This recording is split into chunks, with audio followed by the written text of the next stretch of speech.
Class की सबसे पहले फुल फॉर्म देखते हैं क्या है। देखिए, computer literacy and studies in school, ये क्लास की फुल फॉर्म है। तो देखिए, क्लास है क्या।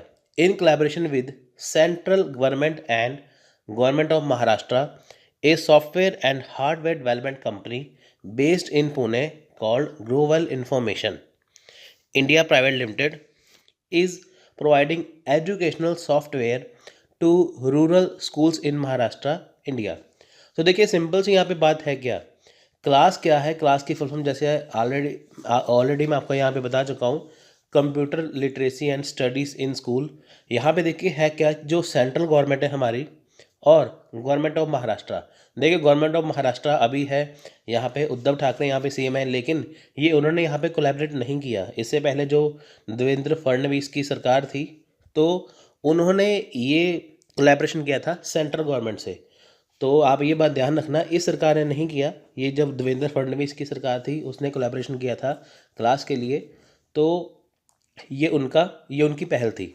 तो हुआ क्या, सेंट्रल गवर्नमेंट और महाराष्ट्र गवर्नमेंट ने तो आपस में कोलैबोरेट किया। तो उन्होंने एक जो पुणे में कंपनी है ग्लोबल इंफॉर्मेशन, तो उसको हायर किया, जिन्होंने क्या किया, सॉफ्टवेयर एंड हार्डवेयर कंपनी है। यानी कि ग्लोबल इंफॉर्मेशन क्या है, सॉफ्टवेयर हार्डवेयर कंपनी। पहले आई सेंट्रल गवर्नमेंट, फिर आई महाराष्ट्र गवर्नमेंट, दोनों ने क्या किया, आपस में कोलैबोरेट किया। फिर उन्होंने कंपनी हायर की जो पुणे में है, जो सॉफ्टवेयर और हार्डवेयर डेवलप करती है, ग्लोबल इंफॉर्मेशन। इसको हायर किया। क्यों हायर किया, क्योंकि इन्होंने एक सॉफ्टवेयर बनाया जिसका नाम एजुकेशन सॉफ्टवेयर बनाया है। क्यों बनाया, कि ताकि जो गांव में बच्चे हैं, रूरल एरिया में जो स्टूडेंट हैं महाराष्ट्र के, उनको एजुकेशन दी जा सके।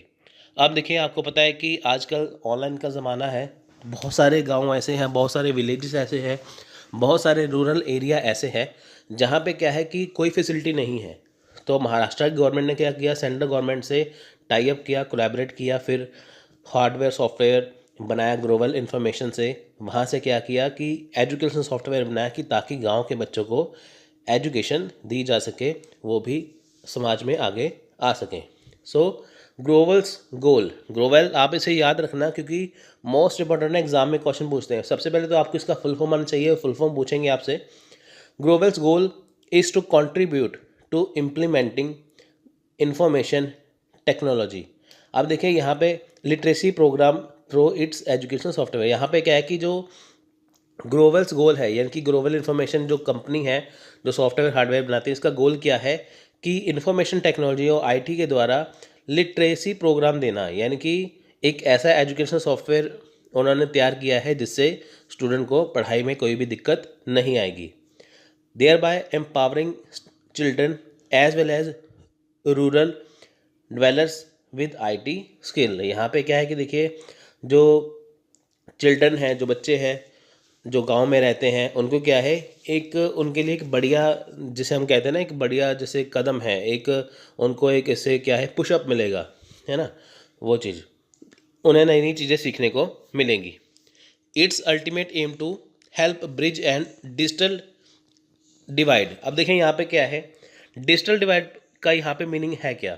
आप देखिए कि जैसे मैंने आपको बताया कि कई गांव में अभी तक बिजली भी नहीं है, वहाँ पे सुविधा नहीं है, बहुत सारी सुविधा नहीं है, इंटरनेट नहीं है, फैसिलिटी नहीं है।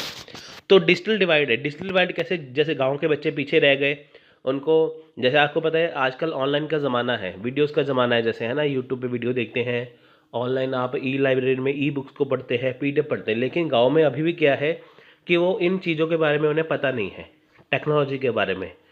तो बहुत सारे गांव ऐसे हैं जो पिछड़े हैं, तो उनमें क्या है, डिजिटल डिवाइड है। शहरों में जो बच्चे हैं वो आगे हैं, लेकिन गाँव में जो बच्चे हैं वो पीछे हैं।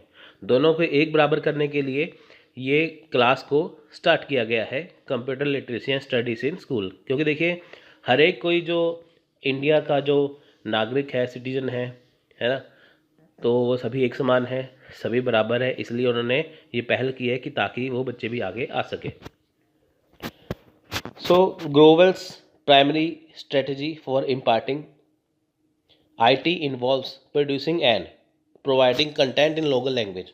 अब देखिए, यहाँ पे सबसे बड़ी बात क्या है कि लोकल लैंग्वेज में भी उनको यहाँ पे पढ़ाया जाएगा। यानी कि देखिए, लोकल लैंग्वेज कैसे, जैसे देखिए महाराष्ट्र में मराठी लैंग्वेज है ना, इंग्लिश हिंदी तो है ही है, लेकिन जो लोकल लैंग्वेज है मराठी, उसमें भी उनको कंटेंट प्रोवाइड करवाया जाएगा कि ताकि वो आसानी से सीख पाएँ। अब देखिए जैसे मान लीजिए पंजाब है, जैसे मैं पंजाब से हूँ, तो पंजाब में मान लीजिए कोई सॉफ्टवेयर तैयार होता है, तो यहाँ पे क्या है कि इंग्लिश हिंदी के साथ साथ यहाँ पे पंजाबी में भी करवाया जाएगा। तो ऐसे महाराष्ट्र में मराठी है, मराठी के साथ साथ क्या है कि इंग्लिश हिंदी तो है ही है, मराठी में भी करवाया जाता है, क्योंकि देखिए जो लोकल लैंग्वेज है वहाँ पे कंटेंट सबसे पहले प्रोवाइड होता है कि ताकि बच्चे आसानी से सीख पाए। Grovel introduce interactive multimedia computer based CD-ROM tutors in Marathi, Hindi and English. आप देखिए यहाँ पे आपको मोस्ट इंपॉर्टेंट बात यहाँ पे करनी है कि जो क्लास है उसमें कौन कौन सी जो लैंग्वेज शामिल है, उसमें इंग्लिश हिंदी तो है ही है, मराठी भी है। कई बार ट्रिकी क्वेश्चन पूछते हैं कि बताइए कि कौन सी लैंग्वेज नहीं है ना। तो आपको ये 3 लैंग्वेज को याद रखना है, इसके अलावा आपको कुछ भी और नहीं लिखना। तो यहाँ पे क्या है कि जो CBT है, पहली बात तो कंप्यूटर बेस्ड है ना। तो जो CD-ROM ट्विटर है, वो जो ट्विटर्स हैं वो इंग्लिश हिंदी और मराठी में वहाँ पे करवाते हैं, पढ़ाते हैं। Grovels claim to be deliver solution in any other Indian और international language for mass IT literacy program. अब देखिए यहाँ पे क्या है, यहाँ पे कि जो कंप्यूटर बेस्ड ट्रेनिंग प्रोग्राम है वो तो मराठी हिंदी इंग्लिश में है ही है, लेकिन साथ में जो ग्रोवल है, जो जिन्होंने सॉफ्टवेयर बनाया है, वो ये भी क्लेम करते हैं कि अगर इंडिया में या इंटरनेशनल लैंग्वेज में किसी को भी कोई प्रॉब्लम आती है तो उसका सोल्यूशन उस लैंग्वेज में दिया जा सकता है ना। इंटरनेशनल लैंग्वेज में जैसे देखिए कोई भी लैंग्वेज है, तो अगर मान लीजिए कोई प्रॉब्लम आती है तो उसमें भी ये सोल्यूशन प्रोवाइड करवा देंगे। बेसिकली वैसे 3 लैंग्वेज है, लेकिन सोल्यूशन उसे किसी भी लैंग्वेज में मिल जाएगा, है ना। इंडिया में आप देखिए 22 भाषाएं हैं, 22 लैंग्वेजेस हैं। अगर मान लीजिए कि मराठी इंग्लिश हिंदी के अलावा आपको कहीं पे दिक्कत है, कहीं पे कुछ है, तो वहाँ पे भी ये सोल्यूशन प्रोवाइड करवा देंगे। सो देखिए the Maharashtra state board for secondary and higher secondary education select IT Vidya educational software CD-ROMs for delivery to 103 school in high poverty area of Maharashtra. यहाँ पे ये मोस्ट इंपॉर्टेंट पैराग्राफ है, इसे आप अच्छे से देखिए क्योंकि इसी से ही क्वेश्चन एग्जाम में बनेगा। अब देखिए जो Maharashtra state of secondary and higher education है, उन्होंने क्या है कि IT विद्या एजुकेशन सॉफ्टवेयर, आप देखिए यहाँ पे पूछ सकते हैं कि जो IT विद्या सॉफ्टवेयर है वो किससे संबंधित है। वो संबंधित है क्लास से, यानी कि Maharashtra state board for secondary and higher education से। इसका काम क्या है, रूरल एरिया के बच्चों को एजुकेशन प्रोवाइड करवाना। तो IT विद्या जो है ये इसके लिए बनाया गया है। इसके तहत क्या है कि जो 103 स्कूल हैं महाराष्ट्र में, जो बहुत हाई पॉवर्टी यानी कि जो बहुत गरीबी वाले महाराष्ट्र के एरिया हैं, वहाँ के 103 स्कूल को महाराष्ट्र सरकार द्वारा एजुकेशन दी जा रही है। किसके ज़रिए, IT विद्या एजुकेशन सॉफ्टवेयर के ज़रिए। अब ये देखिए जो ये जो रिमोट एरिया है, जो रिमोट विलेजेस है, ये है कहाँ पे, ये कौन कौन से बेसिकली यहाँ पे आपको मैं बताता हूँ। यानी कि जो स्कूल है वो है कहाँ पे, है ना। जैसे अमरावती हो गया, और सतारा हो गया, धुले हो गया, यवतमाल हो गया, औरंगाबाद हो गया, जलना हो गया, बीड हो गया, उस्मानाबाद हो गया, लातूर हो गया, परभानी हो गया, नांदेड़ हो गया, और हिंगोली डिस्ट्रिक्ट। इन जगह पे क्या है, अभी यहाँ पे इन जगह पे क्या है, यहाँ पे एजुकेशनल यहाँ पे सिस्टम चल रहा है, ठीक है। क्लास के अंडर यानी कि जो भी सॉफ्टवेयर बनाया गया है, तो यहाँ पे इन स्कूलों में, यहाँ पे इन एरिया में यहाँ पे क्या है, शिक्षा दी जा रही है। तो देखिए ये एरिया है, यहाँ पे स्कूल कितने हैं, 103 स्कूल है यहाँ पे, ठीक है। ये एरिया है, ये स्कूल है। तो आपको एरिया भी याद रखना है, आपको स्कूल भी याद रखना है, आपको IT विद्या भी याद रखना है, आपको लैंग्वेज भी याद रखना है, साथ में आपको ग्लोबल याद रखना है, साथ में आपको क्लास का फुल फॉर्म याद रखना है, ये वाला, ठीक है। तो ये आपको एग्ज़ाम में पूछेंगे। अगर आपने ये वीडियो अच्छे से किया, आपने अच्छे से कर लिया, तो आपके एग्ज़ाम में एक भी क्वेश्चन नहीं कटेगा। आप ये देखिए, ये जो आपको मैं देने जा रहा हूँ, ये आपको किसी भी बुक में नहीं मिलेगा। आप पेपर 1 की चाहे आपके पास कोई बुक है, आप उसे भी खोल के देखिए, उसमें ये होगा ही नहीं, ठीक है। तो नेक्स्ट हमारा टॉपिक है CIET। क्लास का उतना ही टॉपिक था। तो CIET टॉपिक है, इसकी फुल फॉर्म है central institute of educational technology. इसे हिंदी में कहते हैं केंद्रीय शैक्षिक प्रौद्योगिकी संस्थान। तो यहाँ पे देखिए एक बार लिखा है यहाँ पे डिजिटल इंडिया, यहाँ पे लिखा है एनसीईआरटी। तो सिंपल सी बात क्या है कि ये भी ऑनलाइन एजुकेशनल पोर्टल है। तो इसकी फुल फॉर्म पहले याद करिए, central institute of educational technology. तो देखिए इसका शॉर्ट फॉर्म है CIET, यानी कि central institute of educational technology is an autonomous organization formed as a nodal agency under the National Council of Educational Research and Training NCERT, ठीक है, for promoting the use of mass media technology for expanding and improving the quality of education at school level। आप देखिए at present time पे school level पे क्या है कि जो एजुकेशन जो है वो इतनी हाई क्वालिटी नहीं है, तो उसी एजुकेशन को, यानी कि स्कूल लेवल पे जो एजुकेशन है उसे हाई क्वालिटी करने के लिए, उसकी क्वालिटी को इम्प्रूव करने के लिए CIET ऑर्गेनाइजेशन का निर्माण किया गया है, बनाया गया है, ठीक है। CIET ये किसके अंडर है? ये है NCERT के अंडर। तो सिंपल सा एग्जाम में आपको क्वेश्चन क्या पूछेंगे, इसकी फुल फॉर्म, फिर पूछेंगे कि बताइए कि CIET किसके अंडर है? NCERT के अंदर है। NCERT के यहाँ पे मैंने फुल फॉर्म दे रखी है, जिनको नहीं पता वो देख सकते हैं, ठीक है। मोस्ट इंपॉर्टेंट है यहाँ पे CIET का काम क्या है मेनली, कि क्वालिटी ऑफ एजुकेशन को देना। इससे पहले जो हमने क्लास किया था, क्लास में क्या था कि जो रूरल एरिया के बच्चों को क्या है वो एजुकेशन प्रोवाइड करवाना। यहाँ पे क्या है, जो ऑलरेडी एजुकेशन है उसमें सुधार करना, उसे इम्प्रूव करना। आप देखिए कि जितने भी पेरेंट्स हैं वो अपने बच्चों को सिर्फ प्राइवेट स्कूल में पढ़ाना चाहते हैं, गवर्नमेंट स्कूल में, सरकारी स्कूल में कोई पढ़ाना नहीं चाहता। क्यों? क्योंकि प्राइवेट स्कूल में पता है कि उनको फैसिलिटी ज़्यादा मिलेगी, सरकारी स्कूल में, गवर्नमेंट स्कूल में उनको जो फैसिलिटी है वो बढ़िया नहीं मिलेगी। तो इसी को ध्यान में रखते हुए, इसी को देखते हुए इन्होंने स्कूल की जो एजुकेशन क्वालिटी है उसे इम्प्रूव करने के लिए CIET का निर्माण किया है। The institute is funded by ministry of human resource development, government of India. आप मेरे को ये बताइए, ministry of human resource development है, इसके हेड कौन है? ठीक है, ये किन के अंडर आता है, कमेंट बॉक्स में मेरे को लिख के बताइए। सो ये CIET किसके अंडर है? NCERT के अंदर, है ना। इसे फंड कौन कर रहा है? इसे फंड कर रहा है ministry of human resource development, ठीक है फ्रेंड्स, MHRD। आपको पता है कि MHRD जो है इसका भी नाम भी चेंज हो चुका है। तो आप मेरे को ये भी बताइए MHRD का नया नाम है क्या, ठीक है, वो भी बताइए, और इसके मंत्री कौन है वो भी बताइए। MHRD वैसे आपको मैं बता देता हूँ, यहाँ पे MHRD को बदल के अब MED यानी कि मिनिस्ट्री ऑफ एजुकेशन कर दिया गया है। तो बस आप इसका मेरे को मंत्री का नाम बता दीजिए कमेंट बॉक्स में, मेरे को भी लगेगा कि आप अच्छे से पढ़ रहे हैं।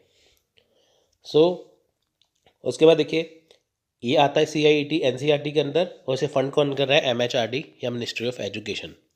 क्योंकि देखिए जो मिनिस्ट्री ऑफ एजुकेशन जो नया नाम है, वो अभी जो एजुकेशन पॉलिसी आई थी 2020 में, तो उसमें ये बताया गया था। सो नेक्स्ट है ओरिजिन ऑफ द इंस्टीट्यूट। देखिए ये ओरिजिन ऑफ द इंस्टीट्यूट है। यहाँ पे देखिए क्या है कि जो CIET है वो कैसे बना। यहाँ पे देखिए central institute of educational technology CIET was establish in 1984 by Ministry of Human Resource Development and Government of India with the merger of Center of Educational Technology and Department of Teaching Aid। अब देखिए यहाँ पे क्या है कि जो CIET है वो कब बना? 1984 में बना। मैं आपको बार बार बता रहा हूँ, आपको ये किसी भी बुक में टॉपिक नहीं मिलेगा, किसी वीडियो में नहीं मिलेगा, आपको यहाँ से करना है, अच्छे से करना है, इससे आपका क्वेश्चन नहीं कटेगा। तो आप इसे बिल्कुल भी मत छोड़िए, इसे आप अच्छे से करिए। तो CIET है ये कब बना? 1984 में। और ये किसने बनाया? MHRD ने, ठीक है। उसके बाद देखिए ये किसका मर्जर है, यानी कि किसका मर्जर है, ये किसको मर्ज करके बनाया? ये बनाया है सेंटर ऑफ एजुकेशन टेक्नोलॉजी 1973 और डिपार्टमेंट ऑफ टीचिंग एड 1959। अब देखिए डिपार्टमेंट ऑफ टीचिंग एड और एजुकेशन टेक्नोलॉजी को मिला दिया तो CIET बना दिया, यानी कि इनको ख़त्म करके मर्ज करके इनमें ये जोड़ दिया। तो ये आपको पूछ सकते हैं, मोस्ट इम्पॉर्टेंट है। अब देखिए किसके अंडर आते हैं, अंडर द अम्ब्रेला ऑफ, जैसे एक छाता होता है ना, छतरी जैसे अम्ब्रेला जैसे होती है, उसके अंडर जैसे हम नीचे हैं तो हम वैसे ही ये एनसीईआरटी के अंडर है। आप देखिए इन दोनों को मिलाया तो सीआईटी बना, सीआईटी किसके अंडर आया, एनसीईआरटी के अंडर आया। With the aim to new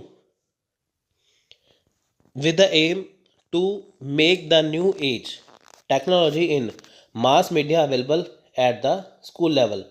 अब देखें यहाँ पे क्या है कि new age of technology, new age of technology क्या है, आपको पता है कि नए नए सॉफ्टवेयर आ रहे हैं मार्केट में, नई नई टेक्नोलॉजी आ रही है स्कूल लेवल के लिए। तो मास मीडिया तक पहुंचाने के लिए, इनकी स्कूल लेवल पे देखिए बहुत सारे बच्चे हैं, उनको पढ़ाने के लिए क्या है कि नई नई टेक्नोलॉजी उनको दी जाए कि ताकि बच्चे आराम से पढ़ सकें। इनका मेजर काम क्या है, जो यूटिलाइजेशन है, यानी कि जैसे रेडियो है, टीवी है, फिल्म्स है, सैटेलाइट कम्युनिकेशन है, साइबर मीडिया है, तो इनके जरिए कॉम्बिनेशन के द्वारा बच्चों को पढ़ाना। आप देखिए टीवी पे क्या है कि जैसे स्वयं प्रभा है, जो मैंने इसके पहले मैं लेक्चर कर चुका हूँ। स्वयं प्रभा में क्या है कि 34 चैनल, जैसे आपके घर में टीवी है, डीटीएच है, वहाँ पे क्या है कि आपको स्वयं प्रभा के वहाँ पे चैनल मिल जाते हैं, जिससे आप घर बैठे आसानी से पढ़ सकते हैं। तो देखिए जैसे बच्चे फिल्म देखते हैं, टीवी देखते हैं, सैटेलाइट कम्युनिकेशन है, साइबर मीडिया कुछ भी है, तो गवर्नमेंट की यह पहल है कि जो भी वो यूज़ करते हैं उसके ज़रिए उनको एजुकेशन दी जाए स्कूल लेवल की। याद रखिए स्कूल लेवल की ही एजुकेशन है। The institute is located at NIE campus, NIE campus NCRT in new Delhi, capital of India. देखिए ये कहाँ पे है, क्या ये NIE कैंपस में लोकेटेड है, जो NCRT दिल्ली में है वहाँ पे। CIET involve in various activity such as design, development and dissemination of alternate learning system, promotion of educational technology, training and personnel in educational technology, coordination of activities of its subsidiary like State Institute of Educational Technology। अब देखिए जो CIT है, ठीक है, SIET, CIT है central institute of education technology. अगर SIET आ जाए तो बाकी सेम रहेगा, लेकिन आगे से स्टेट आ जाएगा। तो यहाँ पे क्या है कि वेरियस एक्टिविटी है, जैसे डिज़ाइन करना, डेवलपमेंट करना, है ना, लर्निंग सिस्टम कैसा होना चाहिए इसे डिज़ाइन करना, डेवलप करना, और एजुकेशनल टेक्नोलॉजी है उसे प्रमोट करना, और साथ में जो स्टाफ है जो ट्रेनिंग देता है तो उनको लेके आना, उन्हें ट्रेन करना कि ताकि वो बच्चों को पढ़ा सके। तो कोऑर्डिनेशन करना किसके साथ, स्टेट के साथ, यानी कि अगर मान लीजिए कि गवर्नमेंट को, सेंट्रल गवर्नमेंट को पूरे इंडिया में लागू करना है इसे, तो वो स्टेट गवर्नमेंट से इसका साथ में कोऑर्डिनेशन करेगा। तो ये सारी चीज़ें इसके अंदर आती है। तो ये सारी चीज़ें से ही क्वेश्चन बनेगा। आप देखिए कि 2 मार्क्स पक्के करने के लिए हमें कितना अच्छे से पढ़ना पड़ेगा कि ताकि हमारा कहीं पे क्वेश्चन जो है उसका कटे ना, ठीक है। यानी कि मान लीजिए कि आपके नंबर कहीं पे कटे ना, तो कट जाए तो फ़ायदा क्या है ना। तो चलिए देखिए रोल ऑफ CIET, अब इसका रोल देखते क्या है। देखिए to design and produce media software specially mass media, radio and television, interactive multimedia and web-based learning resource, utilize ICT to enrich the transaction of curricular activities at different level of school education। यहाँ पे देखिए simple सी क्या है, जो mass media है, radio है, television है, तो इसके द्वारा क्या है कि एक ऐसा सॉफ्टवेयर रेडी करना, तैयार करना कि ताकि बच्चों को इसके ज़रिए क्या है जो स्कूल एजुकेशन दी जा सके, उनको एक अच्छी एक्टिविटी यहाँ पे दी जा सके। इनकी वेब बेस्ड लर्निंग है, यानी कि बच्चों को स्कूल एजुकेशन में क्या है कि डिजिटली तौर पे पढ़ाना, ठीक है, डिजिटल माध्यम से पढ़ाना, चाहे वो टेलीविज़न हो, रेडियो हो या मास मीडिया हो। The institute undertakes activity to widen educational opportunities, promote equity and improve quality of educational process at school level। अब देखें यहाँ पे क्या है कि बहुत सारी एक्टिविटी है, जैसे स्कूल लेवल पे क्या है, क्वालिटी को इम्प्रूव करना, है ना। तो सबसे मेन बात आती है क्वालिटी को इम्प्रूव करना। जैसे मान लीजिए कि स्कूल में टीचर अच्छे से नहीं पढ़ाते, कई बार टीचर जो है वो एब्सेंट हो जाते हैं, लेकिन वहाँ पे क्या है कि बच्चों को डिजिटली तौर पे पढ़ाना, ठीक है, लाइव क्लासेस के जरिए पढ़ाना, बेहतर तरीके से पढ़ाना कि बच्चे उसे सीख सकें। To optimise the utilisation of EduSat communication technology and terrestrial transmission on national channel. अब देखें यहाँ पे क्या है कि जो नेशनल चैनल है इंडिया के, जैसे दूरदर्शन है, ज्ञान दर्शन है और ज्ञानवाणी है, यहाँ पे क्या है कि नॉलेज प्रदान करना है, यहाँ पे इसके ज़रिए बच्चों को नॉलेज देना। हालांकि देखिए बहुत कम बच्चे हैं ये जो चैनल देखते हैं, आप में से कोई भी इसे बहुत 1-2% देखता होगा, तो ये गवर्नमेंट के चैनल है, यहाँ पे बहुत सारी इन्फॉर्मेशन दी जाती है। तो अगर आप ये देखेंगे आपको बहुत ज़्यादा नॉलेज मिलेगी, आपको कोई भी बुक पढ़ने की जरूरत नहीं मिलेगी अगर आप इसे फॉलो करते तो, लेकिन हम ये देखते ही नहीं हैं इसलिए। तो अगर आप इसे देखेंगे, अगर इसे फॉलो करते हैं तो गवर्नमेंट आपको यहाँ पे फ्री में बहुत कुछ यहाँ पे दे रही है।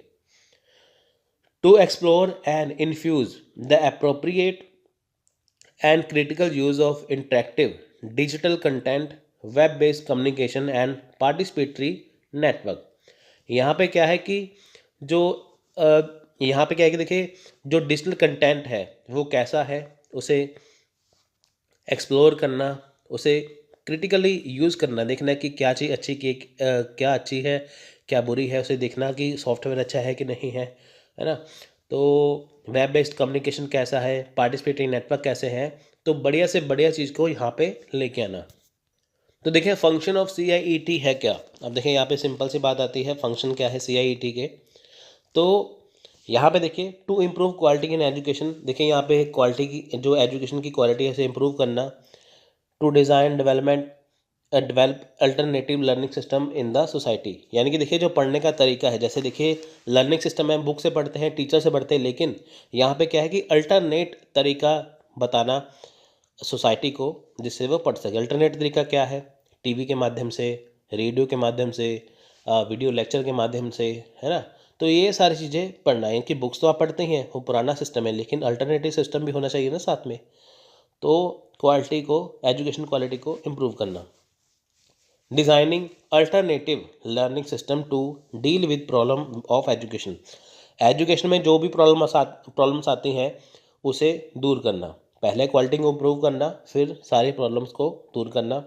Orientation of educational planners administrator to the concept of educational technology. यहाँ पे देखिए क्या है कि जो एजुकेशनल प्लानर है, इनकी जो प्लान करते हैं, और साथ में जो एडमिनिस्ट्रेटर है, जो कंसेप्ट इनकी जो एजुकेशनल टेक्नोलॉजी को देखते हैं, तो उनको लेके आना। CIET is engaged in the development of an alternative system of education using television through। अब देखिए जो CIET है वो क्या है, अल्टरनेटिव सिस्टम लेके आया है। अल्टरनेटिव सिस्टम मतलब कि जैसे पढ़ने का तरीका पहले चल रहा है उसको उसको तो रखना ही है, साथ में एक दूसरा तरीका भी देना। किसके जरिए, इनसेट यानी कि Indian national satellite system to reach in and out of school children and teacher in rural area. देखिए यहाँ पे कवर किसे किया जा रहा है, जो स्कूल में बच्चे पढ़ते भी हैं, जो स्कूल में जाते भी हैं, जो स्कूल में नहीं जाते वो भी, और जो रूरल एरिया में टीचर है उनके लिए CIET बनाया गया है। तो ये जो सारी चीज़ें हैं ये किसके जरिए, यानी कि अगर टीवी पे, टेलीविज़न पे जो भी करवाना है वो किसके जरिए है, इनसैट के, यानी कि इंडियन नेशनल सैटेलाइट सिस्टम के ज़रिए है। तो आप आपको क्वेश्चन पूछ सकते हैं, बताइए कि जो CIET है तो वो टेलीविज़न से एंगेज्ड है, किसके जरिए है, इनसैट के। इट प्रोड्यूस ETV मतलब एंडोस्कोपिक थर्ड वेंट्री क्लोस्टमी। यहाँ पे सिंपल सी ETV की फुल फॉर्म एक और है, यहाँ पे देख लीजिए कि जिसे हम कह सकते हैं हिंदी में, आप ये मान लीजिए कि जैसे एजुकेशनल टेलीविज़न, ठीक है। तो ये भी है और वो भी है, तो इसको आप काट दीजिए, इसकी बजाय अगर आप एजुकेशनल टेलीविज़न लिखेंगे वो ज़्यादा बढ़िया है, एजुकेशनल टेलीविज़न, क्योंकि देखिए ये फुल फॉर्म एग्ज़ाम में पूछ सकता है। Programme and these programmes are being telecast via INSAT, यानी कि इंडियन सैटेलाइट सिस्टम, ठीक है। So CIET has playing a vital role in implementing various innovative projects in educational technology both at national and state level. It has to deal with pre-primary, primary, secondary and university education, open university education containing education, adult education. देखिए यहाँ पे pre primary भी है, primary भी है, secondary है, university है, open university है, तो एडल्ट एजुकेशन, ये सारा कुछ यहाँ पे आपको प्रोवाइड करवाया जाएगा। ठीक है, तो ये सारी चीज़ें यहाँ पे आएंगी, तो इसकी आप चिंता मत करिए। इससे पहले जो हमने क्लास का टॉपिक किया है वहाँ पे ओनली स्कूल लेवल है, यहाँ पे देखिए बहुत सारे लेवल है एजुकेशन के, इन्होंने तकरीबन सभी लेवल को यहाँ पे कवर किया है। सो इन शॉर्ट में समझते हैं कि CIET है क्या। देखिए ये एक ऑटोनॉमस जो ऑर्गेनाइजेशन है, जो MHRD यानी कि ministry of human resource development, जैसे आजकल MED मिनिस्टर ऑफ एजुकेशन के नाम से भी जाना जाता है, उसके अंडर है। और इसका जो ओरिजिन है, ठीक है, वो 2 डिपार्टमेंट है जो उससे मिलके बना है, जैसे national national council of educational research and training, इसके अंडर ये आता है। यानी कि देखिए यहाँ पे मर्ज हुए हैं 2 डिपार्टमेंट कौन से मर्ज हुए हैं, सेंटर ऑफ एजुकेशनल टेक्नोलॉजी 1973 और डिपार्टमेंट ऑफ टीचिंग एंड 1959, ये दोनों को मर्ज करके बनाया गया है CIET, यानी कि central institute of educational technology. तो किसके अंडर है, ये है NCERT के अंडर। इट्स मेजर एम, इसका मेजर एम क्या है कि जो एजुकेशन टेक्नोलॉजी है, radio, TV, film, satellite communication, cyber media, इसके जरिए, इसके कॉम्बिनेशन से जो एजुकेशन को प्रोवाइड करवाना। The institute undertakes activity to widen educational opportunity, promote equity and improve quality. देखिए जो स्कूल लेवल पे क्वालिटी है, इसे इम्प्रूव करना है। यहाँ पे क्या है कि स्कूल लेवल पे क्वालिटी को इम्प्रूव तो करना ही है, साथ में बहुत सारे लेवल की एजुकेशन यहाँ पे जुड़ी गई है। यहाँ पे क्या है, स्कूल लेवल के बच्चों को पढ़ाना, तो उसके साथ यूनिवर्सिटी लेवल है या जो भी और बहुत सारे जो लेवल है, उसे उस तक बढ़ाना, उस तक पहुँचाना। और जो रूरल एरिया के टीचर हैं उन्हें भी साथ। बहुत सारी थ्योरीज दी गई हैं लर्निंग थ्योरी में, बहुत सारी ऐसी थ्योरी है, तो मैं कोशिश करूँगा आपको मैं सारी थ्योरी करवाऊँ और जिनसे एग्ज़ाम से क्वेश्चन बनता है वो भी करवाऊँ, और साथ में आपको मैं बिल्कुल बेसिक लेवल से आसान लैंग्वेज में, ईजी लैंग्वेज में करवाऊँ।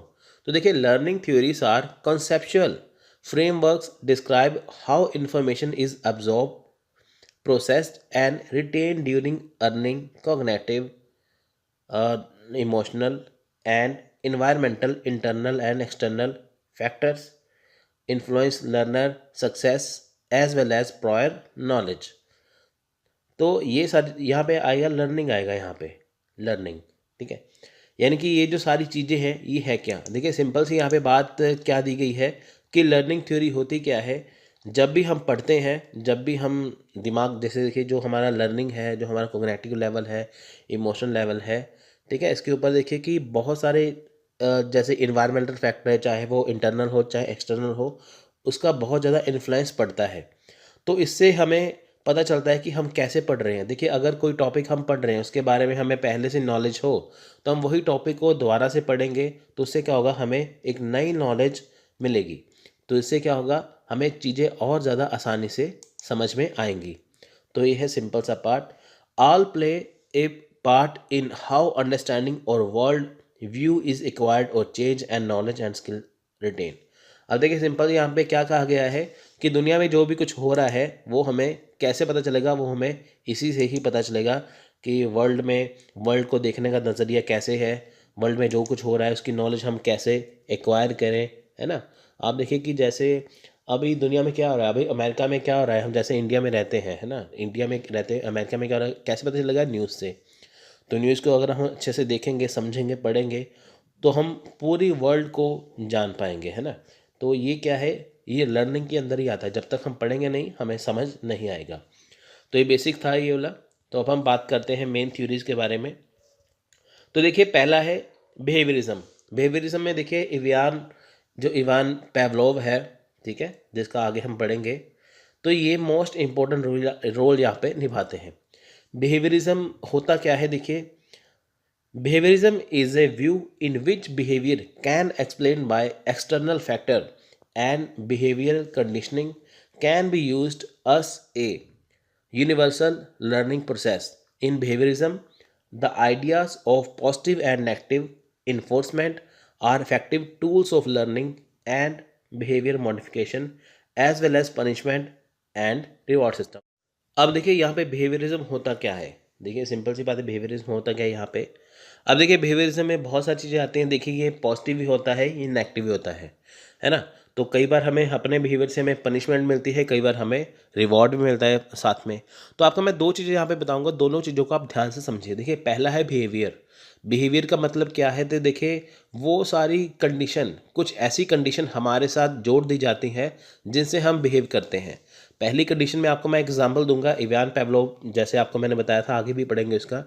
वहाँ पे क्या था कि जैसे उन्होंने एक कुत्ते को बांध के तो उसको खाना दिया, है ना, जहाँ पे खाना दिया तो कुत्ते की लार टपकने लग गई।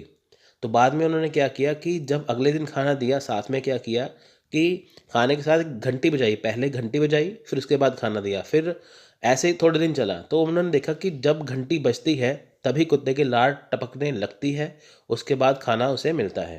तो ये क्या है, बिहेवियर है। यानी कि पहले क्या था कि जैसे कुत्ता बैठा हुआ था आराम से, तो घंटी बजी, उसको पता चल गया मेरे को खाना मिलने वाला है, तो ये क्या है, उसका बिहेवियर थोड़ा सा चेंज हो गया, उसके साथ क्या है, घंटी को जोड़ दिया गया। जैसे मैं आपको बताऊं कि जैसे हम आपको कहते हैं, आपको कोई भी यूट्यूब चैनल वाले कहते हैं कि सब्सक्राइब करिए हमारे यूट्यूब चैनल को, साथ में बेल आइकन प्रेस करिए, तो आपको क्या होगा कि आपको ये हो जाएगा कि अगर आप सब्सक्राइब करेंगे आपको बेल आइकन प्रेस करना ज़रूरी है साथ में, है ना।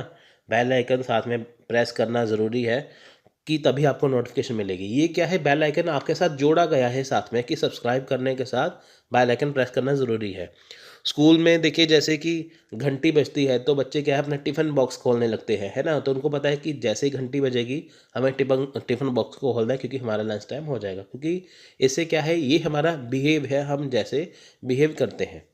तो दूसरी बात क्या है कि बिहेव हमारा पॉजिटिव नेगेटिव है। क्लास में जैसे देखिए कि मान लीजिए कि आपको कोई चीज़ समझ में नहीं आई, है ना, तो आपका बिहेव हो जाएगा चिड़चिड़ा। जिन बच्चों को मैथ नहीं आता वो डरे होते हैं हमेशा। जिन बच्चों को सारी चीज़ें आती हैं वो हमेशा एक्टिव रहते हैं। देखिए जैसे आपको हर एक चीज़ की नॉलेज है तो आपको कोई टेंशन नहीं होगी, आप हमेशा एक्टिव रहेंगे। लेकिन जिन बच्चों को मैथ्स नहीं आता, कुछ नहीं आता, वो हमेशा डरे हुए रहेंगे। तो ये बिहेवियरिज्म, ठीक है। बिहेवियरिज्म पॉजिटिव है, नेगेटिव है, और साथ में बिहेवियर में बहुत सारी कंडीशन है जो हमारे साथ जोड़ दी जाती हैं, है ना। जैसे देखिए यहाँ पे एक्सटर्नल फैक्टर मैंने जैसे आपको बताया, घंटी वाला सिस्टम मैंने बताया वो वाला। सो नेक्स्ट है कॉग्निटिविज्म। देखिए कॉग्निटिज्म हमारा होता है जैसे दिमाग से संबंधित, है ना। कॉग्निटिव मतलब कि दिमागी। अब देखिए cognitivism is a learning theory develop by Jean Piaget in which a child development cognitive pathway in understanding and physical response to experience. In his theory, students learn most effectively through reading text and lecture instruction। जैसे देखिए cognitivism है जो gene Piaget ने जो theory हमें दी थी, उन्होंने develop की थी। यहाँ पे बताया गया है कि जो हमारा जो दिमाग है वो कैसे धीरे धीरे क्या है, वो चीज़ों को समझने लगता है ना। तो फिजिकल रिस्पॉन्स देने लगता है अपना। तो वो सारी चीज़ें हैं, यानी कि जब भी हम चीज़ों को समझते हैं अपने दिमाग से तो वो सारी चीज़ें आती हैं कॉग्निटिविज्म में। तो जैसे देखिए मान लीजिए हम कुछ भी चीज़ पढ़ते हैं, है ना, हम कुछ भी चीज़ पढ़ते हैं तो हमें बहुत इफेक्टिव तरीके से चीज़ें हमें याद आती हैं। आप देखिए जैसे कि स्टूडेंट लेक्चर देखते हैं, है ना, कुछ पढ़ते हैं, लेक्चर देखते हैं, वो उन चीज़ों को समझते हैं। जैसे आप ये मेरा लेक्चर देख रहे हैं, आप इसे अपने दिमाग में बिठाएंगे, अंडरस्टैंड करेंगे। यानी कि कोई भी चीज़ है वो आपके दिमाग में कैसे आएगी, जब आपको उसकी अंडरस्टैंडिंग हो जाएगा। आपको पता है कि यूजीसी नेट का आपको एग्ज़ाम देना है, उसका सिलेबस आपने समझा हुआ है, आपने अंडरस्टैंड किया हुआ है कि क्या क्या पढ़ना है। जैसे मान लीजिए यूनिट 1 से लेकर 10 तक है, मैं आपको कहूँ कि 12 यूनिट हम करेंगे तो आप यही कहेंगे ना, मैंने तो 10 पढ़े हैं, तो 12वां यूनिट कौन सा है, 11 12 कौन से हैं, है ना। आपने अंडरस्टैंड किया हुआ है कि कैसे करना है, क्या करना है, तो आप वो अच्छे से समझेंगे, है ना। पूरा अंडरस्टैंड यहाँ पे होता है। जैसे आपको मैं टीचिंग एप्टीट्यूड पूरा डिटेल में करवा रहा हूँ तो आपने पूरा डिटेल में पढ़ा होगा, जब आपके सामने एग्जाम में क्वेश्चन आएगा तो आप उसे आसानी से सॉल्व कर लेंगे। अगर आपने पूरा पूरा अच्छे से नहीं किया होगा तो आप कैसे सॉल्व करेंगे।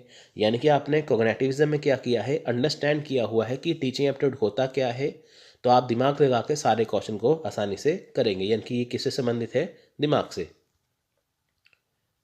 सो नेक्स्ट है कंस्ट्रक्टिविज्म। अब देखिए यहाँ पे क्या है, कंस्ट्रक्टिविज्म क्या होता है, किसी चीज़ का निर्माण करना, कंस्ट्रक्ट करना, है ना। तो constructivism is the idea that people are responsible in creating their own understanding of world and using that they know based on previous experience in the process of linking new information to these experience. अब देखिए जैसे जो people हैं वो अपने क्या करते हैं कि अपने प्रीवियस एक्सपीरियंस, जो उनका प्रीवियस एक्सपीरियंस हो चुका है, उससे न्यू इन्फॉर्मेशन को लेते हैं। People use these experience and new information to construct their own meaning. अब देखिए होता क्या है कि जो उनके पास एक्सपीरियंस है, जैसे मान लीजिए आपके पास एक्सपीरियंस है, तो आप जो नई इन्फॉर्मेशन लेंगे तो आप एक नई चीज़ को एक्वायर करेंगे, है ना, एक नई चीज़ को बनाएंगे। तो जैसे देखिए कि आप सिंपल सी ये बात देखिए कि जैसे आपके पास पुरानी कोई नॉलेज है, जैसे आपके पास बहुत सारे एक्सपीरियंस, जैसे आपके पास एग्ज़ाम देने का एक्सपीरियंस है ना।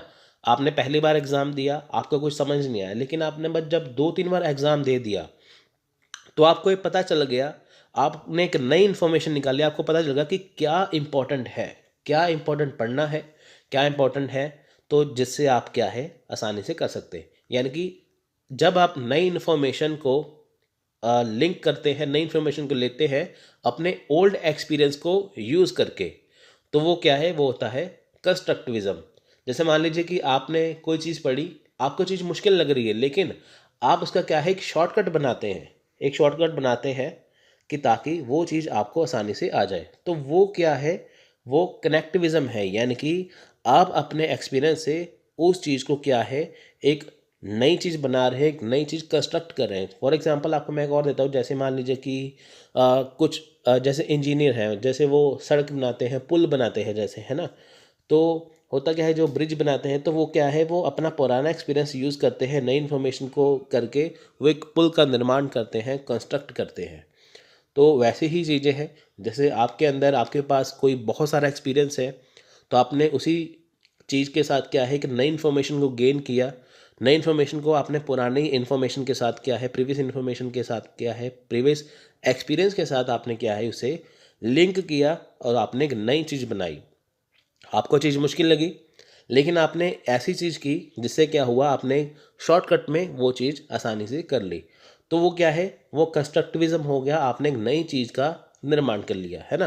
तो आपको मैं सिंपल सी एक और बहुत सारे एग्जाम्पल है ना, बहुत सारे एग्जाम्पल हैं। तो कंस्ट्रक्ट करने के लिए आप देखिए कि धीरे धीरे क्या है कि आप जैसे मान लीजिए कि पहले ज़माने में क्या था, बड़े बड़े फ़ोन होते थे, है ना। आजकल क्या है देखिए स्मार्टफोन आ चुके हैं। तो पहले से लेके अब तक क्या है, पहले क्या था, प्रीवियस एक्सपीरियंस देखा ना, यहाँ पे पहले टावर वाले फ़ोन होते थे, फिर बाद में क्या हुआ, टच वाले फ़ोन आ चुके हैं। तो ये क्या है, धीरे धीरे डेवलप हुआ, नई इन्फॉर्मेशन आई, उसमें जोड़ी गई, उसमें एक्सपीरियंस को जो पहले था उसमें नई चीज़ों को बनाया गया, जिससे क्या है कि नई चीज़ का निर्माण हुआ। सो नेक्स्ट है ह्यूमनिज्म। देखिए humanism focus on individual as the subject and assert that learning is the natural process that helps a person reach self actualization। ये देखिए मोस्ट इंपॉर्टेंट सेल्फ एक्चुअलाइजेशन मैं आपको बताता हूँ यहाँ पे क्या है। देखिए ह्यूमनिज्म फोकस किसके ऊपर करता है, इंडिविजुअल के ऊपर, यानी कि सिर्फ एक व्यक्ति के ऊपर, आपके पर्सनल ऊपर करता है। तो ये क्या है, ये एक लर्निंग है जो आपका नेचुरल प्रोसेस होता है, जो आपको हेल्प करता है आपके सेल्फ एक्चुअलाइजेशन तक पहुंचने के लिए। अब सेल्फ एक्चुअलाइजेशन होता क्या है, देखिए जैसे आप कहते हैं ना, मेरे को आईएएस अफसर बनना है, मेरे को असिस्टेंट प्रोफेसर बनना है ना, मेरे को जेआरएफ क्वालिफाई करना है, मेरे को एक्टर बनना है, मेरे को डायरेक्टर बनना है, जो भी आप बनना चाहते हैं।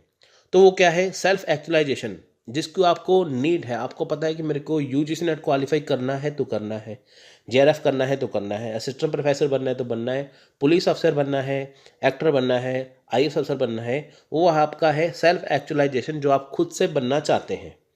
तो उसके लिए क्या करेंगे, आप लर्निंग जो करते हैं वो आपको हेल्प करता है आपके सेल्फ एक्चुअलाइजेशन तक पहुंचने के लिए।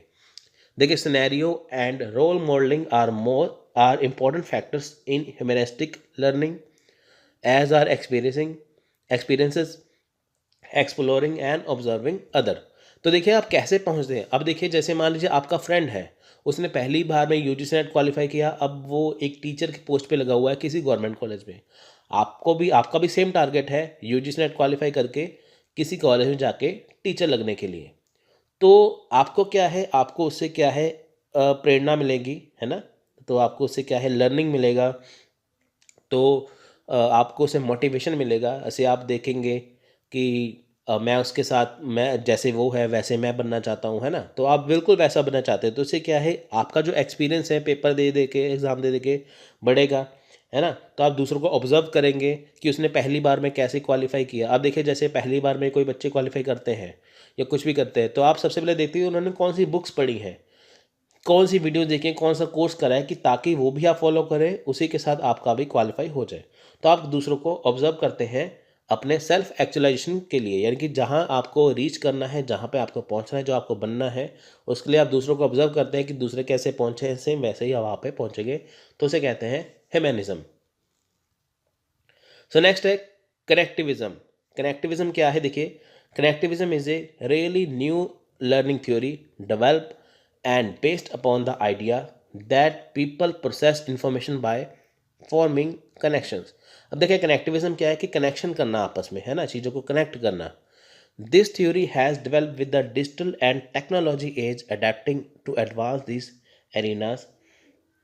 This new theory suggests that people no longer stop learning after formal education and continue to gain knowledge from other avenues such as job, skill, networking, experience and access to information with new tools in technology. अब देखिए, connectivism क्या है, connect करना हर एक चीज़ को। देखिए, ये new learning theory है जिससे आप सीखते हैं। ये क्या है, ये डिजिटल एज जो आज का ज़माना है उससे है। आप देखिए, आज का ज़माना क्या है, जैसे आपको जहाँ पे देखिए फॉर्मल एजुकेशन मिलती है ना स्कूल में, तो आप क्या है, वही वीडियोस आप घर बैठे भी देखते हैं। जैसे आप मेरा वीडियो देखते हैं ना, ये डिजिटल ज़माना है। बुक्स को पढ़ते हैं, जैसे आपको नॉलेज गेन करना है कहीं से भी करते हैं, आप बुक्स को पढ़ के करते हैं, वीडियोस को देख के करते हैं, ऑनलाइन पढ़ के करते हैं। तो आपका नॉलेज गेन करना है ना। उसके अलावा जैसे आपका जॉब स्किल है, नेटवर्किंग है, एक्सपीरियंस है, आप नई इन्फॉर्मेशन ले रहे हैं और नए टूल्स का इस्तेमाल कर रहे हैं, तो वो क्या है, कनेक्टिविज्म। यानी कि आपको नॉलेज गेन करना है, किसी भी तरीके से कर रहे हैं, किसी भी चीज़ को जोड़ के कर रहे हैं, है ना। आपको यहाँ पे चीज़ों को क्या है, कनेक्ट करना है आपस में, सभी चीज़ों को, कि ताकि आप एक नई चीज़ को सीख सकें। चीज़ आपको सीखनी है, बस उसका सीखने का नज़रिया अलग से है, यहाँ पे आपको कनेक्ट करना है, वो होता है कनेक्टिविज्म, जब हम चीज़ों को कनेक्ट करके आपस में सीखते हैं। सो ये थी थ्योरीज। अब हम बात करेंगे इवान पेवलोव के बारे में। तो देखिए, इवान पेवलोव जो है, तो मैंने आपको जैसे बताया ना, वो इसकी जो इनकी थ्योरी है कंडीशन रिफ्लेक्स, ये मोस्ट इंपॉर्टेंट है, मोस्ट इंपॉर्टेंट थ्योरी है। आप देखिए, इसके बाद मैं जैसे और लेक्चर दूंगा, उसमें मैं ब्लूम टैक्सोनॉमी करूंगा एक्सप्लेन, बहुत अच्छे से एक्सप्लेन करूंगा, वैसा आपको लेक्चर कहीं नहीं मिलेगा। उसके अलावा फिर हम और भी ज़्यादा करेंगे, है ना। तो हम गैगने का जो 9 लेवल ऑफ टीचिंग है वो भी करेंगे, है ना, 9 लर्निंग थ्योरी, तो वो अगले लेक्चर्स में करेंगे। इसमें हम करेंगे इवान पेवलोव का। देखिए, कंडीशन रिफ्लेक्स क्या है इवान पेवलोव की। कंडीशन रिफ्लेक्स का मतलब क्या है कि हम किस कंडीशन में कैसा बिहेव करते हैं, है ना, हम कैसे करते हैं। तो देखिए, आपको पहले मैं पढ़ के बताता हूँ, उसके बाद फिर आपको मैं पूरी तरह से मैं बताऊँगा। An introduction to classical and operant conditioning in psychology. तो सबसे पहले आपको मैं बताता हूँ, जो ये इवान पेवलोव है, ये रशियन है, ठीक है, रशिया से बिलोंग करते हैं। 1904 में इन्हें नोबेल प्राइज़ मिला था, ठीक है, नोबेल प्राइज़ मिला था। तो 1904 में नोबेल प्राइज़ मिला, ये रशिया के रहने वाले हैं। तो ये साइकोलॉजिस्ट थे रशिया के। तो देखिए, conditioning behavioural psychology is a theory that a person reaction यानी कि रिस्पॉन्स टू एन ऑब्जेक्ट और इवेंट्स इनकी स्टिमुलस बाय ए पर्सन और animal can be modified by learning और conditioning. It is high order of learning. यहाँ पे देखिए, इन्होंने बताया कि अगर चाहे कोई पर्सन है, चाहे कोई इंसान है, चाहे कोई जानवर है, वो अगर उसे क्या करे कि कोई कंडीशन दी जाए, तो वो उसमें लर्निंग कर सकता है। यानी कि किसी भी कंडीशन में कोई भी लर्निंग कर सकता है, तो रिएक्शन कर सकता है, यानी कि रिएक्ट कर सकता है। तो इवान पेवलोव ने इसे प्रूव करके बताया कि अगर हम किसी के साथ कोई चीज़ जोड़ दें तो उससे क्या होगा, वो उसके साथ ही रिएक्ट करेगा। तो यहाँ पे सिंपल सा देखिए उन्होंने क्या बोला, मैं आपको यहाँ पे सारी मैं थ्योरी यहाँ पे बता देता हूँ यहाँ पे क्या है, ठीक है। देखिए, पहले इसका इंट्रोडक्शन देखते हैं। A Russian psychologist name Ivan Pavlov 1849 to 1936 create condition reflex theory, उन्होंने condition reflex the theory. It was one of the first and true scientific and objective approach to the study of learning, mainly because it provide a model that could be verified, tested and explored in sir. अब देखिए इन्होंने पहली और scientific theory दी learning की, ठीक है। क्यों? क्योंकि देखिए इन्होंने उसे साइंटिफिक प्रूव करके बताया, टेस्ट करके बताया, जिससे वो प्रूफ हो गया कि हाँ ये चीज़ होती है। Real ways using the methodology develop for it is an automatic response which has been trained और लर्न। अब देखिए यहाँ पे इन्होंने क्या बताया है कि ऐसे मेथड डेवलप किए हैं जिससे क्या है ऑटोमेटिक रिस्पॉन्स आता है किसी का भी, है ना, ऑटोमेटिक रिस्पॉन्स आना। पहले आपको मैं इसका मतलब बताऊंगा, फिर आपको मैं इसकी थ्योरी बताऊंगा। A reflex response is a natural occurring response to a stimulus. For example, salivation is a natural response to the stimulus of food, while the knee jerk is the natural response to a top of below of the knee. उसके बाद देखिए Pavlov had identified a fundamental associative learning process called classical conditioning. Classical conditioning refer to learning that occurs when a neural stimulus become associated with एक strategy used to student for motivation, self development and learning easily. तो देखिए यहाँ पे क्या है, अब आपको मैं पूरी थ्योरी यहाँ पे समझाता हूँ है क्या।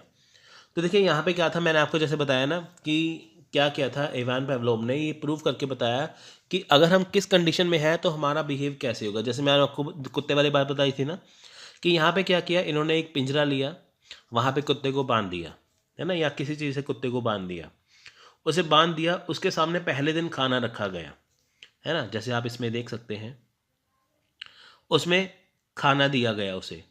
तो खाना देने के बाद क्या हुआ कि कुत्ते के मुंह से लार टपकने लग गई, जैसे हमने आपको स्टार्टिंग में बताया था, लार टपकने लग गई। देखिए ऑब्वियसली बात है कि जब भी कोई भूखा होता है उसके सामने खाना आ जाए तो लार वैसे ही आ जाती है, तो कुत्ते के मुंह में लार आ गई।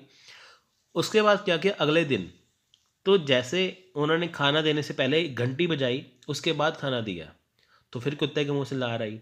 तो पहले उन्होंने फिर ऐसे ही कंटिन्यू किया, पहले घंटी फिर खाना, पहले घंटी फिर खाना, पहले घंटी फिर खाना, पहले घंटी फिर खाना। तो हुआ क्या कि जब भी बेल बजती थी, जब भी घंटी बजती थी, तो वहाँ पे देखा गया कि जब भी बेल बजती थी कुत्ते को ये समझ आ गया था कि अब बेल बजेगी, अब मेरे को खाना मिलेगा, है ना। तो उसको ये समझ आ गया कि घंटी बजने के बाद ही खाना मिलता है। तो देखिए जब भी घंटी बजती थी रोज़ कुत्ते के मुंह से लार टपकती थी।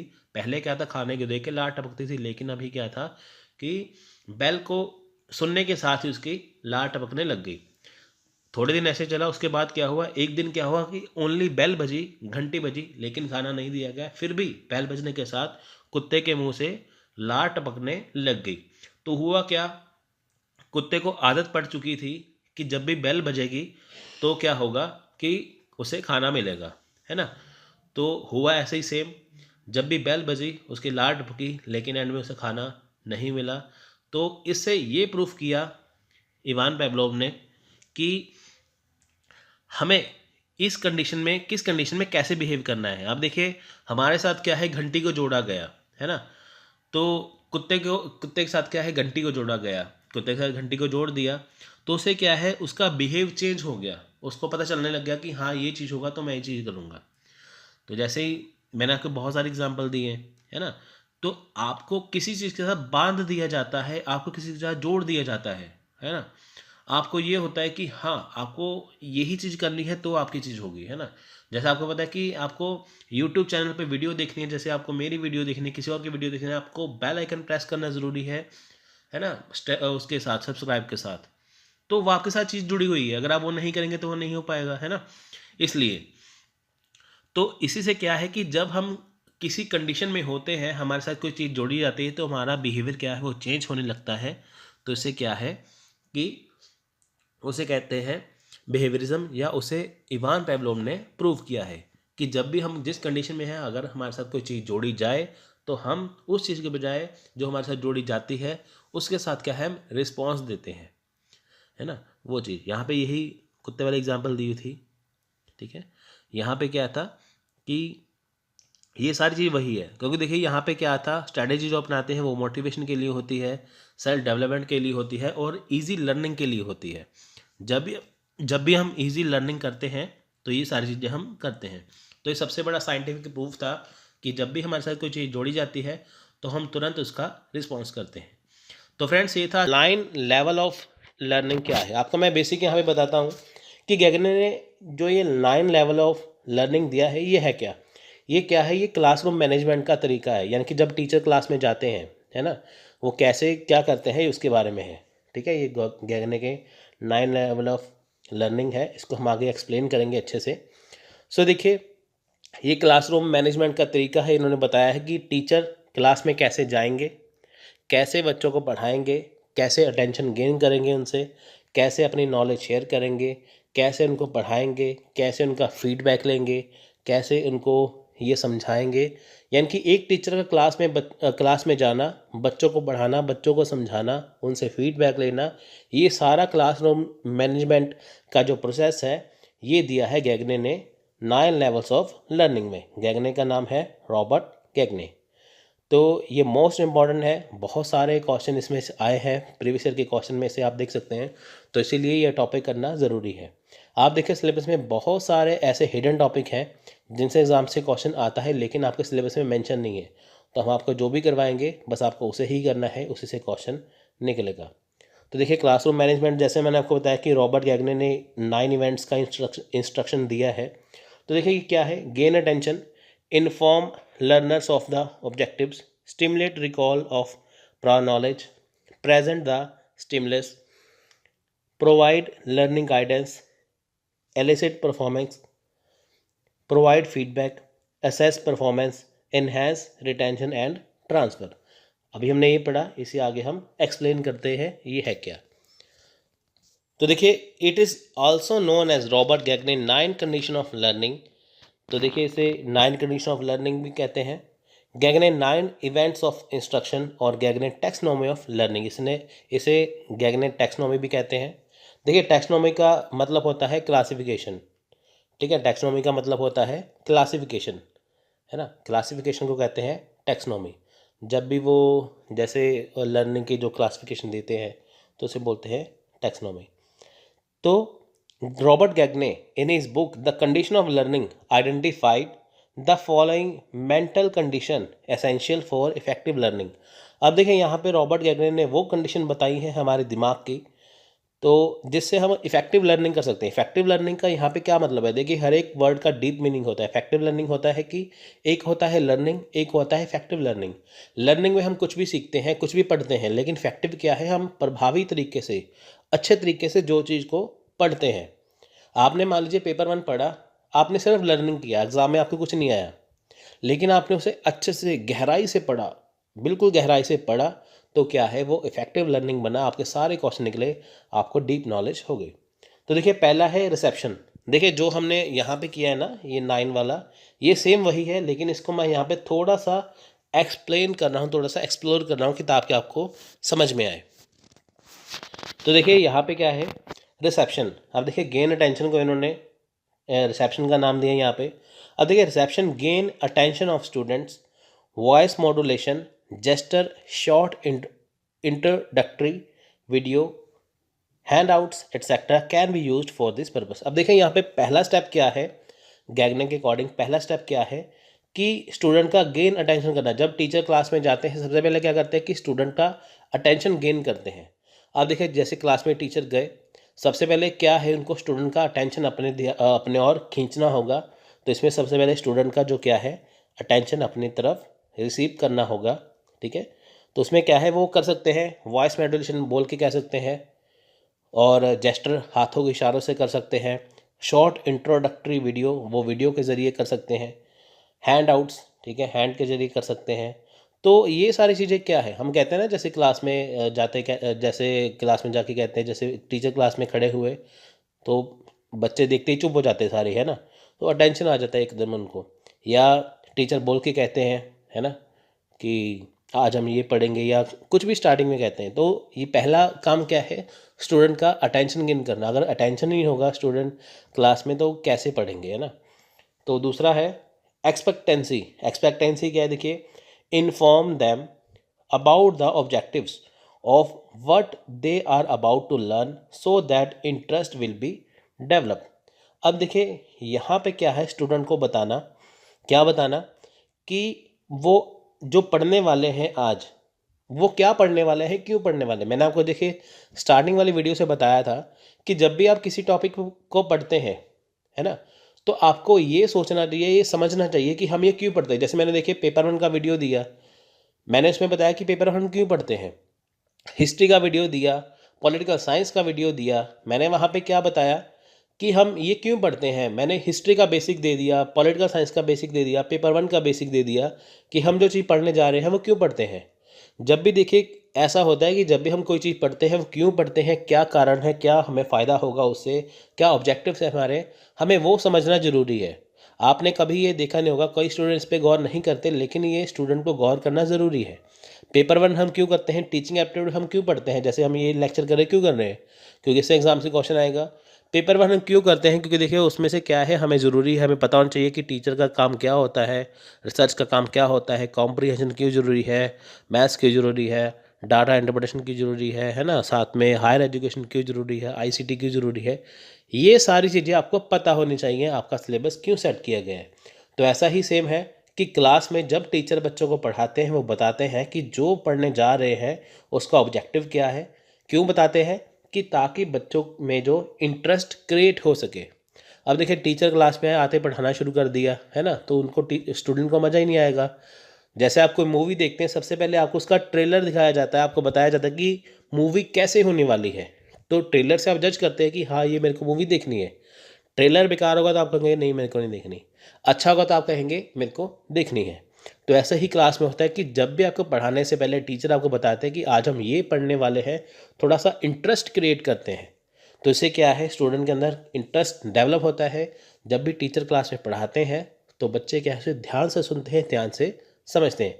इस लेक्चर के स्टार्टिंग मैंने आपको बताया ना कि ये क्या है, क्लासरूम मैनेजमेंट है स्टार्टिंग में ही, है ना, कि जब टीचर क्लास में जाते हैं तो उसका काम क्या होता है।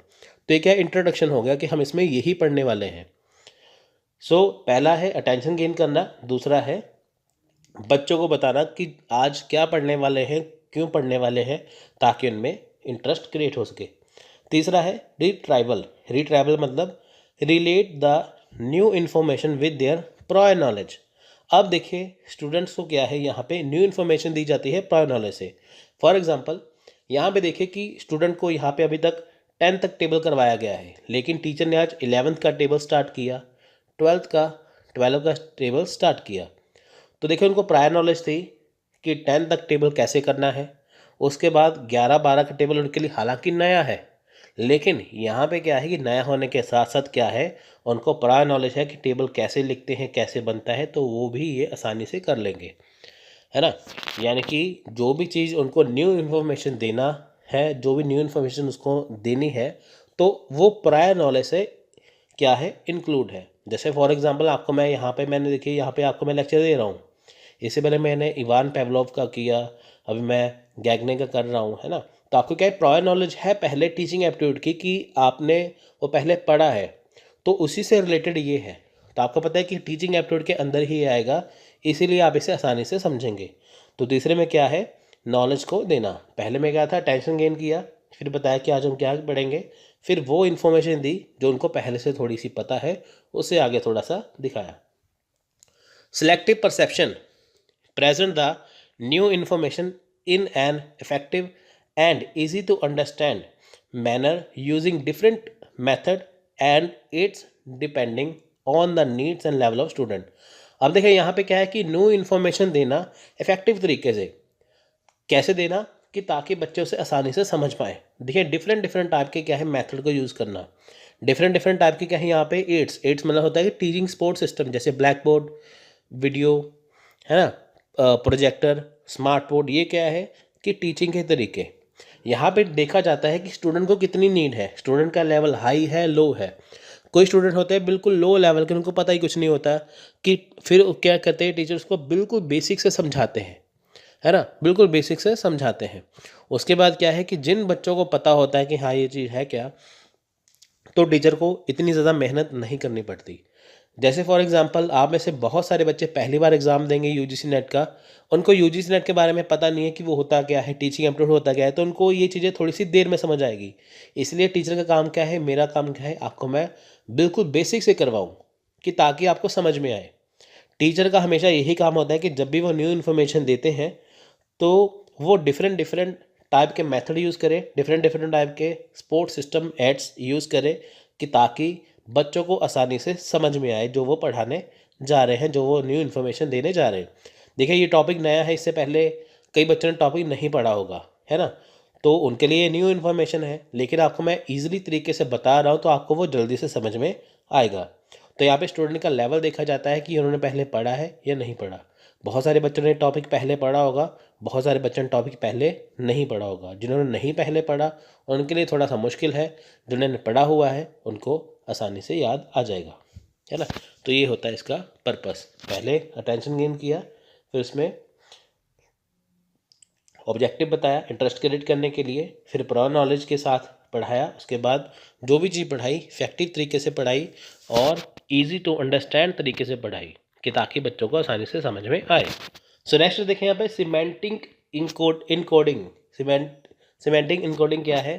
Help student to learn and retain new information by use of example, case study, story telling. अब देखें यहाँ पे टीचर का काम क्या है? बच्चों को न्यू इन्फॉर्मेशन देना, उनकी हेल्प करना, किसके जरिए? एग्जाम्पल दे के, केस स्टडी दे के और स्टोरी बता के। मैंने आपको अभी देखिए कितनी एग्जाम्पल दी ना, यहाँ पे कितनी एग्जाम्पल दी। मैंने आपको बताया कि मूवी का ट्रेलर देखेंगे तो आपको मूवी समझ में आएगी, अच्छी लगेगी तो आप देखने जाएंगे, है ना? क्लासरूम में टीचर कैसे पढ़ाएंगे, ये सारी चीज़ें आपको देखिए। जब भी मान लीजिए टीचर आपको हिस्ट्री पढ़ाते हैं, पेपर 1 पढ़ाते हैं, आपको डिफरेंट डिफरेंट टाइप की एग्जाम्पल देते हैं, आपको केस स्टडी देते हैं, आपको स्टोरी बताते हैं, है ना? मान लीजिए आपको हिस्ट्री का टॉपिक बोरिंग लगता है, लेकिन जब आपको वो एक स्टोरी के ज़रिए बताएंगे तो आपको वो इंटरेस्ट पैदा होगा, आपको वो जल्दी से समझ में आएगा। तो वो क्या है? सीमेंटिंग इनकोडिंग, यानी कि न्यू इन्फॉर्मेशन देना किसके ज़रिए? एग्जाम्पल के तौर पे, कि ताकि आपको वो समझ में आए, केस स्टडी के ज़रिए, स्टोरी बता के कि ताकि आपको समझ में आए। रिस्पॉन्डिंग, देखिए नेक्स्ट है responding. At this stage students can demonstrate what they have learned through question answer round, role play etcetera. अब देखिए यहाँ पे क्या है, यहाँ पे क्या है कि इस स्टेज में क्या है, रिस्पॉन्ड करते हैं, है ना? स्टूडेंट को क्या है, यहाँ पे डेमो दिया जाता है, डेमोस्ट्रेट होते हैं कि उन्होंने क्या सीखा है। तो यहाँ पे देखा जाता है क्वेश्चन आंसर आता है। जैसे मान लीजिए टीचर ने अभी तक सारी इन्फॉर्मेशन दे दी है, सब कुछ पढ़ा दिया, अब बारी आती है स्टूडेंट की ये जानने के लिए कि जो टीचर ने पढ़ाया है स्टूडेंट को कितना समझ में आया। उसके लिए टीचर क्या करते हैं? क्वेश्चन आंसर राउंड खेलते हैं, रोल प्लेइंग करते हैं, क्वेश्चन आंसर को बताते हैं। यानी कि जैसे मान लीजिए टीचर ने क्वेश्चन पूछा तो बच्चों ने साथ में उसका आंसर दे दिया, समझो बच्चों को समझ में आ गया। मान लीजिए बच्चों को समझ में नहीं आया तो उसका आंसर वो दे नहीं पाएंगे। तो अभी तक जितना इन्फॉर्मेशन दिया है यहाँ से देखना कि ताकि बच्चों को कितना समझ में आया। यहाँ पे क्या है? क्वेश्चन आंसर को पूछना। नेक्स्ट है reinforcement, provide feedback to student on the basis of their responses and reinforce important points or for the clearing doubts and helping in retain new information। अब देखें यहाँ पे क्या आती है कि कई जगह पे मान लीजिए कि टीचर ने न्यू इन्फॉर्मेशन दिया, कई जगह पे बच्चे क्या है अटक जाते हैं, तो उनके डाउट होते हैं कई जगह पे। कुछ शब्द समझ नहीं आते, कुछ वर्ड्स समझ नहीं आते, कुछ लाइन समझ नहीं आती, है ना? कुछ करेक्टर समझ नहीं आते। तो यहाँ पे क्या है कि टीचर एंड में इंपॉर्टेंट पॉइंट्स बताते हैं। आप देखें एनसीईआरटी की बुक्स देखेंगे, वहाँ पे क्या है, एंड में समरी दी हुई होती है 8-10 लाइनों में पूरे चैप्टर की। वहाँ पे इंपॉर्टेंट वर्ड्स भी लिखे होते हैं कि ताकि आपको वो चीज़ आसानी से समझ में आए। तो यहाँ पे क्या है, बच्चों के डाउट क्लियर करना। पहले क्या है 5 लेवल में क्या था कि बच्चों को न्यू इन्फॉर्मेशन दी, फिर बच्चों से छठे लेवल में देखिए क्वेश्चन आंसर पूछा, फिर जो उनके डाउट थे, वो इंपॉर्टेंट पॉइंट थे, सारे डाउट को क्लियर किया कि ताकि वो नॉलेज को अच्छे से ले सके। नेक्स्ट है रिट्राइवल। रिट्राइवल क्या है? Assess their performance through some test. अब देखिए कुछ टेस्ट होते हैं, जैसे देखिए कि आप देखेंगे जब स्कूल लेवल में होते हैं या कॉलेज में होते हैं, हमारे स्कूल में लेवल में देखिए काफ़ी टेस्ट होते हैं, जैसे ना यूनिट टेस्ट हो गया। उसके बाद देखिए कि टेस्ट होते कई बार 3 मंथ्स बाद टेस्ट होते हैं, प्री बोर्ड के एग्ज़ाम आ गए। तो इससे क्या है कि जो जो आपको पढ़ाया जाता है, आपका टेस्ट लेके देखना कि ताकि आपको कितना समझ में आया। देखिए टेस्ट के बिना तो होगा ही नहीं, है ना। यूजीसी नेट की आपने तैयारी कर ली, लेकिन आपका टेस्ट ही ना हुआ, आपका पेपर ही ना हो, तो आपको कैसे पता चलेगा आपकी तैयारी हुई कि नहीं। जनरलाइजेशन, अब देखिए students should apply what they have learned to new situation and condition, then the practice they will able to generalize it. अब देखें यहाँ पे क्या है, जनरलाइज करना, मतलब कि स्टूडेंट्स जो है, जो उन्होंने सीखा है, जो भी कुछ सीखा है किसी भी न्यू कंडीशन में, तो उसकी वो प्रैक्टिस करे, है ना, कि उसकी वो प्रैक्टिस करे कि ताकि उन्हें वो चीज़ समझ में आए। यहाँ पे क्या है कि जो स्टूडेंट ने अभी तक सीख लिया है उसे बारी आती है अप्लाई करने के लिए। आप देखिए आपने अभी तक जितना भी कुछ सीखा है, मान लीजिए आपने पेपर 1 की पूरी तैयारी कर ली, लेकिन आपको अप्लाई कब करना है, जब आपका एग्ज़ाम आएगा। जैसे मान लीजिए जून और दिसंबर 2 बार एग्ज़ाम होते हैं यूजीसी नेट के। जब भी एग्ज़ाम होगा, आपको पूरी तैयारी करने के बाद आपकी नॉलेज को वहाँ पे अप्लाई करना है। जहाँ पे क्वेश्चन पूछेंगे आपको उसका आंसर देना है। तो उससे क्या होगा, आपका जो नॉलेज है, आपने जो सीखा है, आपको अप्लाई करने का मौका मिलेगा कि आपने कितना अच्छे से किया है, आपकी परफॉर्मेंस उसमें क्या रही है। सो पहले 5 जो लेवल हैं वो है टीचर के पढ़ाने से रिलेटेड, अगले 4 है लर्नर से।